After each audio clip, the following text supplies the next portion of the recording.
Welcome back to Mark Holubus the Vlog, everyone. Thanks again for joining in on this beautiful morning. Hey, have you ever heard of a saying? It's called, you miss 100% of the shots that you don't take. Maybe you've heard of it. Maybe you've also heard about the person who's quoted that. A small-time hockey player by the name of Wayne Gretzky.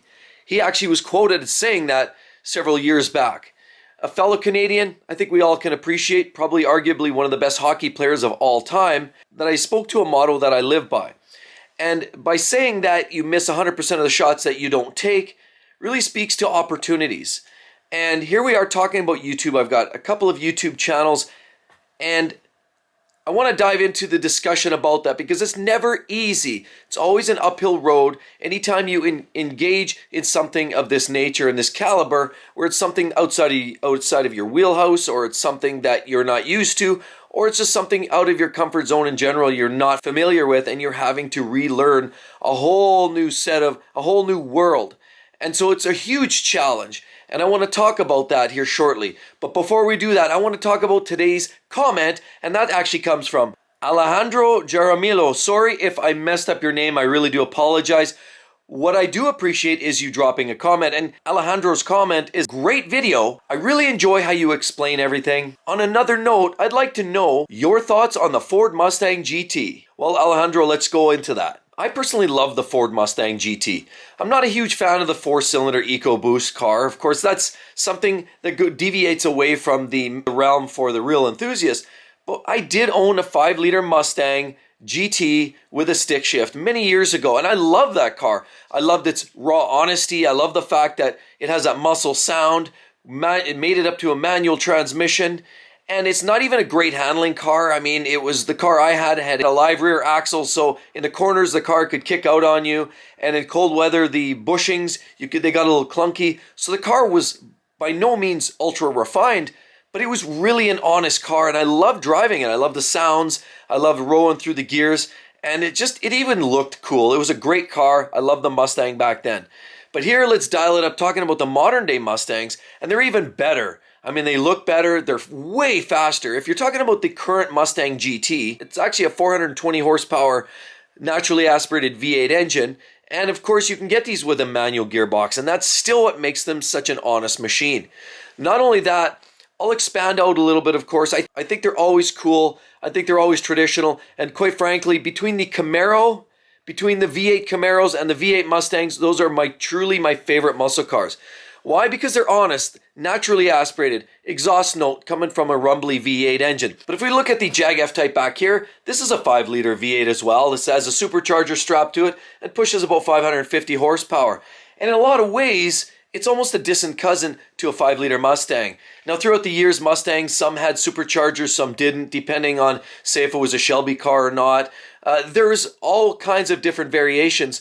But either way, what I really love about them is because there's no turbos, you have no exhaust muffling, and essentially you get that raw V8 sound. Whether it's supercharged because the forced induction comes through the intake manifold, and the exhaust system is essentially straight out the back, open and clear. So you still get the true sound. Same thing with the Mustang GT. Same thing, one of my favorites is actually the Shelby GT350.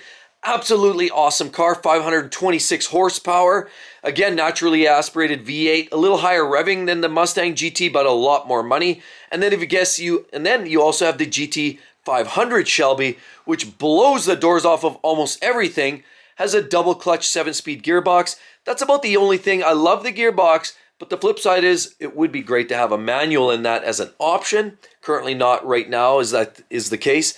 But either way, I love the rawness and the muscle and the fact that you can get a manual gearbox in a lot of these cars yet, and they are true, and they are really a true car to their spirit and their heritage. So I love the Mustang GT. I've owned one, and I possibly could own another one. I'd probably step into a Shelby, but either way, a Mustang GT is such great bang for the buck and still true sports car that still turns heads today. But let's just move along to today's video. So in addition to last week's video where I really dove into the idea about what I do for a living, because that was a question by a previous viewer, today I want to really dive into more about the testicular fortitude you need to have to carve in, dig your heels in, and move forward, and carry forward in a positive manner, which I often try to do, and I try to surround myself with positive people, and that's ultimately getting into YouTube. And how did I do that? And not just how did I do it, how did I stick with it? I mean, if you go to Social Blade, that's a website that it's pretty much free share. You can dial that in. And at the beginning, if you look in the menu there, it shows how many creators there are in YouTube. Well, there's millions. I think we're up in 20 or 30 million creators.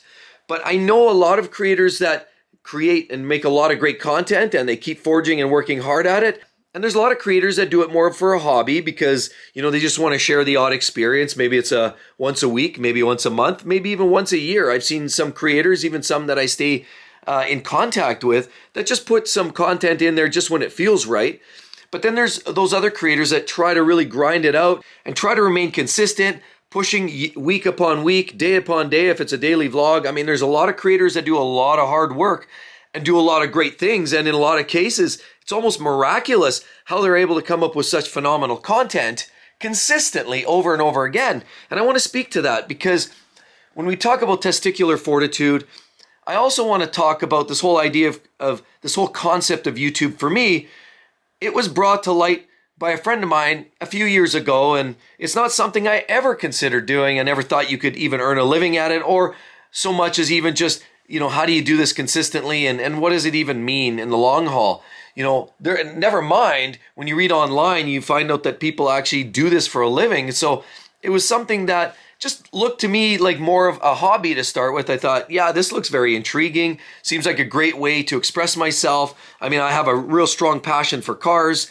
And so it seemed like a great opportunity to put some of that to screen. I mean, I've got a lot of friends with some pretty cool cars, and it's something that I'm able to just talk about and express myself about. But unfortunately, as time went on, I found a lot of different concepts. I came across some people that were absolutely, gangbusters. Mark, go, you're doing awesome. You've got 500 subscribers. You've got 1,000 subscribers. Channel is doing great. It's looking up. But I had other people pop their head in and say, that's not very many, or I'd say, hey, I hit a new milestone. I'm at 10,000 subscribers.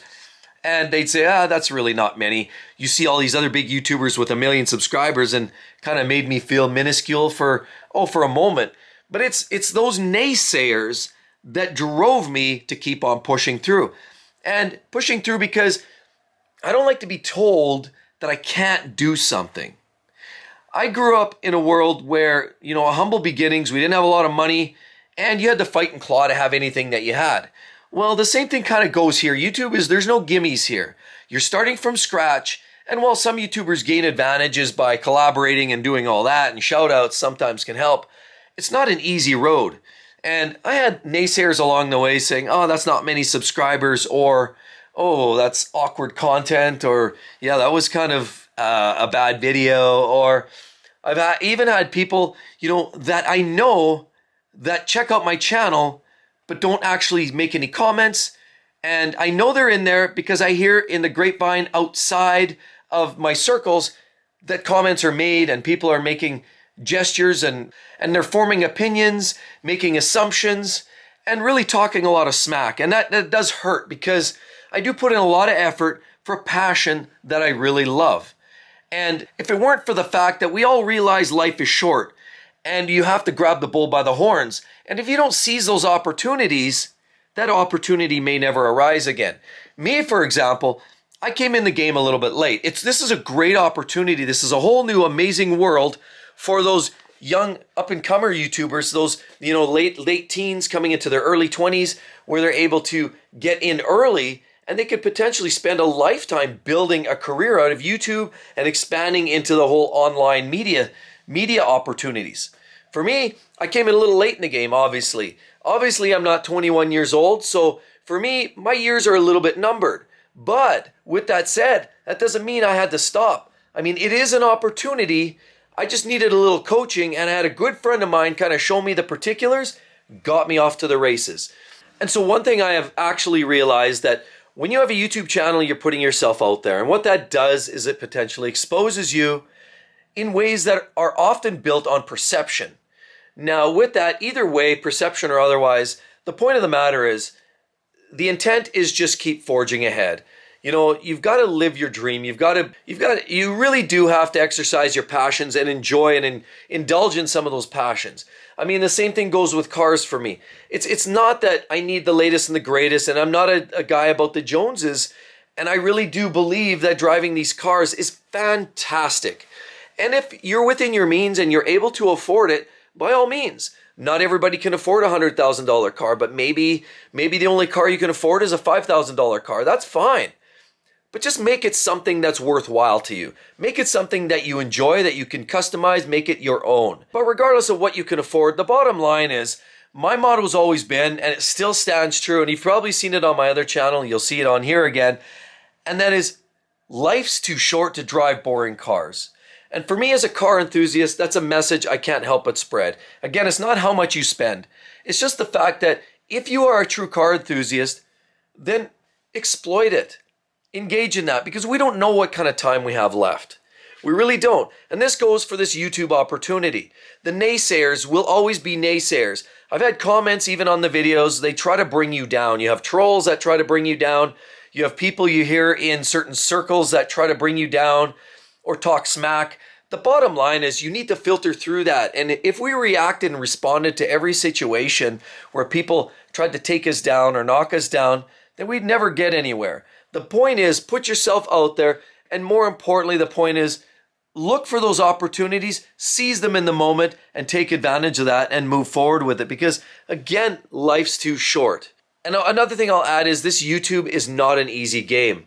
It's a lot of work. And anytime you see a creator with 1 million subscribers or, even 250,000 subscribers, take it from me, that takes a lot of work and a lot of dedication to get to that point.